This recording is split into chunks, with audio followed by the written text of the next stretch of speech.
तो विभाजन जब ईडब्ल्यूएस का 10% आरक्षण देते हो तब नहीं होता क्या? विभाजन जब नहीं होता जब यूपीएससी के अंदर शेड्यूल कास्ट और मुस्लिम को जब आप सबसे कम नंबर देते हो। विभाजन जब नहीं होता जब आप गाय के नाम पे मुस्लिमों को मारते हो और आरक्षण के नाम पे शेड्यूल कास्ट को मानते हो। और विभाजन तब नहीं होता कि जब घोड़ी चढ़ने पे आप रोज शेड्यूल कास्ट को मार रहे हो। तो विभाजन जो होगा वो इस बात से होगा जिसकी जितनी संख्या भारी उसकी उतनी हिस्सेदारी का कॉन्सेप्ट भारत के अंदर आ जाए। और विभाजन वाले ये लोग हैं जिन्होंने खुद ना केवल इंसानों को बांटा बल्कि भेड़ बकरी और जानवरों को भी बांट दिया। गाय को तो माता मान लिया, भैंस को अपवित्र मान लिया, पीपल को इन्होंने अशुभ मान लिया और दूसरे पेड़ को इन्होंने शुभ मान लिया। ये लोग विभाजन की बात कर रहे हैं जिन्होंने जीते जी स्वर्ण नरक बना दिए, जीते जी 6743 जातियां बना दी, जिन्होंने मनुष्यों को ब्राह्मण क्षत्रिय वैश्य शूद्र में बांट दिया। ये लोग विभाजन की बात कर रहे हैं तो इनके मुंह से ये बातें अच्छी नहीं लगती। कास्ट सेंसस होनी चाहिए, बिल्कुल डाटा के साथ होनी चाहिए, लीक प्रूफ होना चाहिए कि जो ये जातीय जनगणना होनी है इसके अंदर सबसे बड़ी बात मैनिपुलेशन की जो बात है उसे भी तो समझ ले।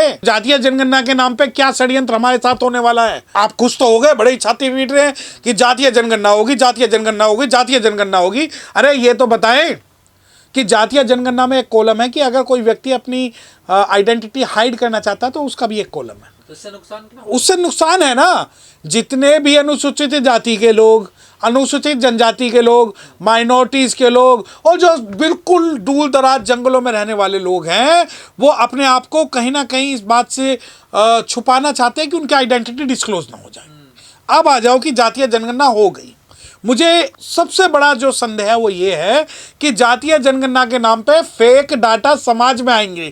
फेक डाटा मतलब कि 10% ईडब्ल्यूएस वाले लोग भी हैं जबकि उनकी कुल जनसंख्या कितनी है? 3% है। आज जो भारत के शेड्यूल कास्ट को रिजर्वेशन जो नॉमिनल रिजर्वेशन जो मिल रहा है वो 15% के आसपास है, जबकि जनसंख्या जो है वो शायद 20% से भी ज़्यादा है।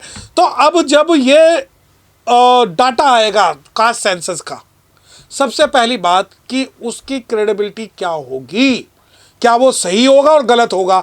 और अगर इन्होंने जैसे यार मुझे एक बात बताएं, भारत के अंदर आज सबसे बड़ा मुद्दा है ईवीएम का मुद्दा। ईवीएम के अंदर करोड़ों वोटों को ये हाईजैक कर लेते हैं और करोड़ों जो है जो रिजल्ट है उसको इधर से उधर कर देते हैं। तो जो लोग ईवीएम के साथ टैंपरिंग कर सकते हैं क्या वो कास्ट सेंसस के साथ टैंपरिंग नहीं करेंगे? और कास्ट सेंसस के साथ अगर इन्होंने टैंपरिंग कर ली तो यकीन मानिए इससे तो कास्ट सेंसस ना हो तो ही अच्छा है। नहीं, पहले अगर नहीं करवा रही सरकार तब आपको दिक्कत है, अब सरकार करवा रही नहीं। हाँ देखिए, मुझे ये पता था कि आप इसी बारे में कहेंगे नहीं करवा रही और करवा रही। अगर ये डाटा मुझे बताए ना, कास्ट सेंसस आप किस लिए करा रहे हैं? सबसे पहली चीज कि जाति जनगणना के लिए। अरे जब भारत में शेरों की गिनती हो सकती है, चीतों की गिनती हो सकती है तो जातीय जनगणना भी जरूरी है। परंतु जातीय जनगणना का जो ये प्रारूप लेके आ रहे हैं उस पर मुझे संदेह है, उस पर मुझे डाउट है कि जो जातीय। अब एक बात बताएं तो क्या प्रारूप होना चाहिए आपकी नजर में? देखिए, प्रारूप ये होना चाहिए कि जिसका भी भारत के अंदर कोई भी डिजिटल रिकॉर्ड है। डिजिटल रिकॉर्ड मतलब जिसका कोई आधार कार्ड है, जिसका कोई पैन कार्ड है, जिसका कोई वोटर कार्ड है या उसका कहीं भी सरकारी कागजों में जिसका नाम है, उसका सभी डाटा जो है कलेक्ट होना पड़ेगा। जैसे कि सपोज करिए कि किसी के पास राशन कार्ड है तो राशन कार्ड से आपको डाटा उठाना पड़ेगा कि ये किस जाति से, किस वर्ग से, किस गांव से और इसकी नेशनल इनकम क्या है, इसकी मंथली इनकम क्या है, वो डाटा आपको कनेक्ट करना पड़ेगा। जब भारत के सारे मोबाइल जो है आधार कार्ड से कनेक्ट हो सकते हैं, पैन कार्ड आधार कार्ड से कनेक्ट हो सकते हैं, तो जो कास्ट सेंसस है वो भी एक्चुअल निकल के आनी चाहिए। कि आप सपोज करिए दिल्ली है, मैं ये मानता हूँ कि दिल्ली के अंदर बहुत बड़ी आबादी जो है, तादाद जो है वो शेड्यूल कास्ट कम्युनिटीज की है, परंतु उनका कास्ट सेंसस जो है वो ना किसी राशन कार्ड से, ना किसी आधार कार्ड से, ना किसी पैन कार्ड से जुड़ा हुआ। वही स्थिति मुस्लिमों की भी है। अब जैसे अब मैं मुस्लिमों की मैं कास्ट सेंसस में क्या होता है कि कोई व्यक्ति शेड्यूल कास्ट के घर पे आया, उससे पूछता है कि भाई आपकी जाति क्या है, तो वो कहता है जी मैं जाटव चमार हूं। तो अच्छा, तो मैं आपको हिंदू लिख देता हूं, तो वो हिंदू लिख दिया जाता, तो हिंदू काउंट होता है। कुछ जाटव, कुछ शेड्यूल कास्ट ऐसे हैं जो अपने आपको धर्म की जनगणना थोड़ा है, तो जाति जनगणना। अरे तो क्या, मैं वही आपको बता रहा हूँ, आप सुनिए सही। जो जाति की मैं बात बता रहा हूँ कि सपोज करो एक शेड्यूल कास्ट है, एक शेड्यूल कास्ट ये कहता है कि मेरा जो धर्म है वो बुद्धिस्ट है। नहीं बुद्धिस्ट है, तो वो कहते हैं नहीं बुद्धिस्ट जो है वो भी हिंदू है, बुद्धिस्ट जो है वो भी हिंदू है। अब कुछ लोग कहेंगे नहीं बुद्धिज्म में तो जाति व्यवस्था होती नहीं है, तो आप बुद्धिस्ट को हिंदू से कैसे कन्वर्ट कर रहे हैं? अरे हम जाति की बात कर रहे हैं, धर्म की बात नहीं कर रहे। और जाति जो है वहाँ जीने से पहले आती है और मरने के बाद तक साथ रहती है। अब आ जाओ मुस्लिमों का। मुस्लिम एरिया में पता है आज भी कास्ट सेंसस कैसे होती है? कि बाहर एक व्यक्ति बैठा हुआ है, वो लिख लेगा कि इस घर में, इस गली में जो है 50 घर हैं और 50 घर में 5-5 बच्चे हैं, तो 250 लोग रहते हैं, और वो सारे में ढोल बजा देगा कि मुस्लिमों के तो 10-10 बच्चे। दूसरी बात, जो ये डाटा देखिए, बिल्कुल मैं इस समर्थन में हूं कि कास्ट सेंसस, जातीय जनगणना होनी चाहिए, परंतु वो जनगणना ऐसी होनी चाहिए जो भविष्य में पॉलिसी बने, जैसे कि रिजर्वेशन की पॉलिसी है। सुप्रीम कोर्ट कहता है कि भाई आपके पास कोई भी क्वांटिफाइबल डाटा नहीं है, तो जो ये जो फेक डाटा सुप्रीम कोर्ट में देके फिर कहेंगे जी इनका रिजर्वेशन जो है खत्म ही कर दो, क्योंकि सुप्रीम कोर्ट पहले भी एक क्वेश्चन उठा चुका है कि भाई डाटा की बात करते हैं, जब क्लासिफिकेशन की बात हुई, दूसरी जजमेंट की बात हुई, तो आप तीसरी बात कि SC ST OBC की जनसंख्या कम कर देंगे? कम कर देंगे, अपने दिमाग को दुरुस्त करिए, कम करेंगे ये। जब आप कहते हो ना 85-15 की बात, तो जातीय जनगणना के बाद में हो सकता है कि जो 85% है वो 45% भी ना बचे। आज मैं आपके चैनल के माध्यम से खुल के कह सकता हूं कि जातीय जनगणना अगर इस दौर में बिना किसी डाटा के, बिना किसी सिक्योरिटी के, बिना किसी प्लानिंग के अगर हो रही है, तो इसके अंदर 85-15 का नारा भूल जाइए, 50-50 का नारा चलेगा कि हम 50% अपर कास्ट हो जाएंगे। बिल्कुल होंगे। अरे उसी के आधार पे तो EWS रिजर्वेशन दिया गया है। इसको कोई मानेगा? नहीं माने, बिल्कुल, तो सुप्रीम कोर्ट मानेगा। सुप्रीम कोर्ट कहेगा कि नहीं शेड्यूल कास्ट की ये कम्युनिटी जो है, ये तो बहुत सारा जो है रिजर्वेशन ले चुके हैं, रिजर्वेशन खा चुकी है, और जो है इसे हटाओ। वो मानेगा कि जो सच्चर कमेटी के बाद जो मुस्लिमों की हालत हुई उसमें सुधार हुआ है। वो ये मानेगा कि जो भारत का जो मुसलमान है, भारत का जो शेड्यूल कास्ट है, उसके लिए पॉलिसी बहुत बढ़िया है। मैं ये खुल के कहता हूं कि सच्चर कमेटी की जो रिपोर्ट है, जो भारत का मुस्लिम जो नौकरियों में था आज़ादी के समय, जिसके पास उर्दू, अरबी, फारसी की ताकत थी, जिसके पास अधिकतर लिखने पढ़ने का काम था, वो आज 0 है।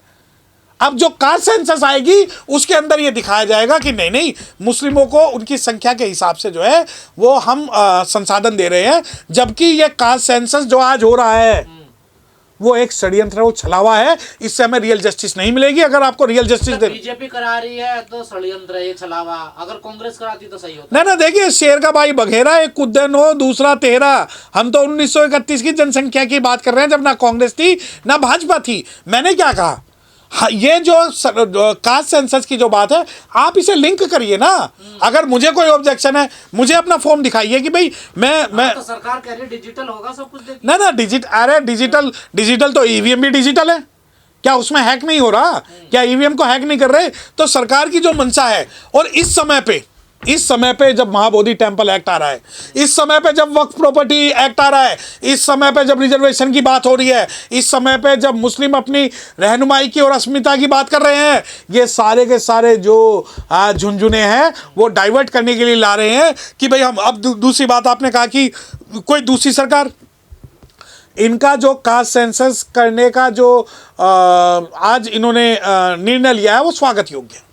परंतु मेरी जो शंका है, मेरी शंका यही है कि ये धन्यवाद भी देंगे मोदी जी। ना मैं कहेगा धन्यवाद, कॉन्स्टिट्यूशनल मैंडेट है, उसमें ये प्राइवेट प्रॉपर्टी थोड़ी है जो मैं इनको धन्यवाद दूंगा या फूल या बुके दूंगा। अब आप कहें कि नहीं 1931 के बाद 100 साल बाद विरोध करते रहे, नहीं RSS की सहमति है इसमें? क्या लगता है? ना बिल्कुल। यार देखिए, मेरी बात सुनिए, ये जो है, अब आपको मैं एक डाटा बताता हूँ। हर 10 साल बाद ना सेंसस होती है, और वो सेंसस जो है 21 दिन में पूरी हो जाती है, जानते हैं? अब देखिए, वक्फ मामले पे भारत के कुछ मुस्लिम जो हैं वो सरकार का समर्थन कर रहे हैं कि हाँ नहीं वक्फ में ऐसा है, ये कुछ मुस्लिम जो है ऐसे हैं, कुछ वैसे हैं, और ये प्रॉपर्टी खा रहे हैं, तो इसमें अमेंडमेंट होना चाहिए। तो सिमिलर चीजें इस जातीय जनगणना में भी होंगी। जैसे कि एक नए पैदा हुए हनुमान, चिराग पासवान, पता नहीं मुझे नाम, उस हनुमान का जो है एक स्टेटमेंट है कि जातीय जनगणना तो होनी चाहिए, लेकिन डाटा जो है कॉन्फिडेंशियल होना चाहिए, दिखाना नहीं है। यानी कि आग तो लगनी है मगर धुआं नहीं होना। ठीक है, आग तो लगनी है, धुआं नहीं होना, डाटा दिखाना नहीं है। अरे भैया, कौन सी थ्योरी, कौन सा सोच के ये आए हो? मैं ये चाहता हूं कि भारत के अंदर जितने भी SC ST OBC आदिवासी जनजातीय, अब मुझे देखिए, कुछ लोग ये भी कह रहे हैं ना, विभाजन हो जाएगा समाज में अगर जाति जनगणना के आंकड़े सामने आएंगे। तो विभाजन जब EWS का 10% आरक्षण देते हो तब नहीं होता क्या? विभाजन जब नहीं होता, जब UPSC के अंदर शेड्यूल कास्ट और मुस्लिम को जब आप सबसे कम नंबर देते हो। विभाजन जब नहीं होता, जब आप गाय के नाम पे मुस्लिमों को मारते हो, आरक्षण के नाम पे शेड्यूल कास्ट को मानते हो। और विभाजन तब नहीं होता कि जब घोड़ी चढ़ने पे आप रोज जो है शेड्यूल कास्ट को मार रहे हो। तो विभाजन जो होगा वो इस बात से होगा कि जो जिसकी जितनी संख्या भारी उसकी उतनी हिस्सेदारी का कॉन्सेप्ट भारत के अंदर आ जाए। और विभाजन वाले ये लोग हैं जिन्होंने खुद ना केवल इंसानों को बांटा बल्कि भेड़ बकरी और जानवरों को भी बांट दिया। गाय को तो माता मान लिया, भैंस को अपवित्र मान लिया, पीपल को इन्होंने अशुभ मान लिया और दूसरे पेड़ को इन्होंने शुभ मान लिया। ये लोग विभाजन की बात कर रहे हैं जिन्होंने जीते जी स्वर्ण नरक बना दिए, जीते जी 6743 जातियां बना दी, जिन्होंने मनुष्यों को ब्राह्मण क्षत्रिय वैश्य शूद्र में बांट दिया। ये लोग विभाजन की बात कर रहे हैं। तो इनके मुंह से ये बातें अच्छी नहीं लगती। कास्ट सेंसस होनी चाहिए, बिल्कुल डाटा के साथ होनी चाहिए, लीक प्रूफ होना चाहिए। और इसमें हम लोगों को आपके चैनल के माध्यम से मैं सभी शेड्यूल कास्ट, सभी मुस्लिम, सभी ओबीसी भाइयों को निवेदन कर रहा हूं कि आप इसमें बढ़ चढ़ के भाग लें, क्योंकि अगर इसमें आपने भाग नहीं लिया तो आपकी पीढ़ियां जो ये पहली जनगणना जो 1931 के बाद 100 साल बाद, लगभग 100 साल बाद हो रही है, तो दूसरी 100 साल तक आपका और हमारा हक मारा जाता रहेगा। कुछ लोग ये भी कह रहे हैं कि जमीन की भी जनगणना हो, किस पे कितनी है। हाँ बिल्कुल, देखिए जमीन की जनगणना तो जरूरी है, सबसे ज्यादा जरूरी है। जमीन की भी, संसाधन की भी, पैसे की भी। अब कुछ लोग कहते हैं कि जिसने रिजर्वेशन एक बार ले लिया वो दोबारा नहीं लेना चाहिए। ठीक है, और मैं ये कहता हूं जिसने एक बड़ी गाड़ी ले ली वो दोबारा ना ले, जो एक कोठी में रह रहा है वो दूसरी कोठी में ना रहे, और जिसके पास जमीन ज्यादा है उससे छीन के जो है नेशनलाइज कर दो ना, सारी जमीन को, सारी संपत्ति को नेशनलाइज कर दो। और पूरे भारत में एक कानून लागू कर दो कि हर व्यक्ति को 100 गज की जमीन मिलेगी और 2 बीघा का खेत मिलेगा। कर दीजिए। जमीन की जनगणना भी करिए, पैसे की जनगणना भी करिए, कोठियों की जनगणना भी करिए। और उस बाबा रामदेव को बुलाइए जो कहता था कि ये सरकार बनने के बाद में सारा काला धन विदेशों से भारत आ जाएगा। तो वो जो सारा काला धन है उसे स्विस बैंक से बुलाइए और सब चीज नेशनलाइज कर दीजिए। कि जातीय जनगणना जो 1931 में हुई उसके बाद में 2025 में प्रपोजल, लगभग 90-91 साल बाद। अब जो जातीय जनगणना का विरोध करने वाले थे वो फायदा बताने लगे हैं, और कुछ लोग इस बात का क्रेडिट जो है राहुल बाबा को देने लगे हैं कि भाई राहुल बाबा की वजह से जातीय जनगणना हो रही है। पहले मैं आपको एक बात समझाना चाहता हूं, जब तक केंद्र में 70 साल में वो कांग्रेस की सरकार रही तब तक तो जनगणना हुई नहीं। आज जो है इस जनगणना का क्रेडिट राहुल बाबा को दिया जा रहा है। अब क्यों ना दिया जाए? हाँ क्यों, बिल्कुल ये बात भी सही है। जब पहली बार बामसेफ बनी थी तो बामसेफ और मंडल कमीशन ने पहली बार भारत के अंदर जातीय जनगणना का मुद्दा उठाया था 1931 के बाद। उससे पहले मुद्दा अगर किसी ने दबाया हुआ था तो वो कांग्रेस ने दबाया हुआ था।